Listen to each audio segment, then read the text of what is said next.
Before I get to my last subject, let me let y'all know that Devin Haney, former lightweight champion of the world, now moving up to 140 pounds to fight Regis Prograis at the 140-pound title.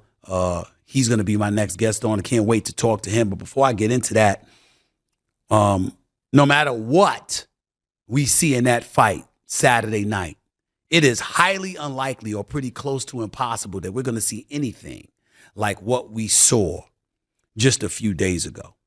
I don't know if y'all have ever heard of bare knuckle fighting. I'm sure you have. It's called BYB, Extreme Bare Knuckle Fighting. It made its Denver debut at Stock Yards Event Center last Saturday, which was December 2nd in Colorado. It was headlined by a lightweight championship showdown between Mark the Shark Irwin and Julio Tenoro Rodriguez. Right, Tenoro Rodriguez was victorious and became the youngest active champion in bare knuckle boxing. The Shark lost a close decision, but more importantly, sustained what they called a brutal hematoma in the process. For those of you who don't know what hematoma is, before y'all show this picture, let me read this to y'all. Hematoma is a localized bleeding outside of blood vessels due to either disease or trauma. It occurs when an injury causes blood to collect and pool under the skin, giving it a spongy, rubbery, lumpy feeling.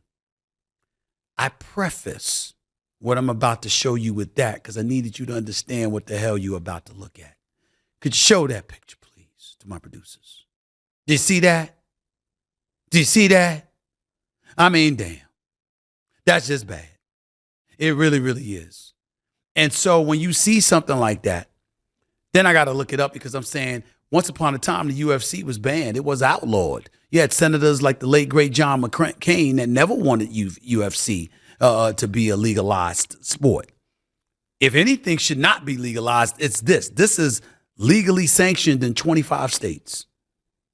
Bare knuckle fighting rapidly gained popularity and legal acceptance in the United States. Initially, professional bare knuckle boxing was not legal under any federal or state laws in the country. Well, it is now. And when I saw that video, I said, don't allow that man in the ring again. Matter of fact, why do we have to have that? We got boxing. We got the UFC. Damn it, ain't that enough? Ain't that enough? What the hell are we going to ask for next? Lions to get back in cages with men? I mean, what the hell are we talking about here? We don't need to see that. We just don't. I'm sorry. I don't want to see that. Good Lord have mercy. Don't tell me that kid's going to be all right. I don't believe it. I know that once happened to a fighter that got headbutted by Evander Holyfield. I think it was Hasim Rahman that had that hematoma. That was wild. But that's just something else.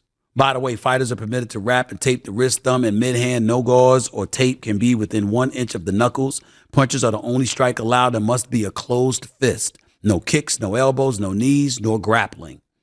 A fighter gets knocked down, he'll have 10 seconds to return to his feet, or the referee will stop the fight.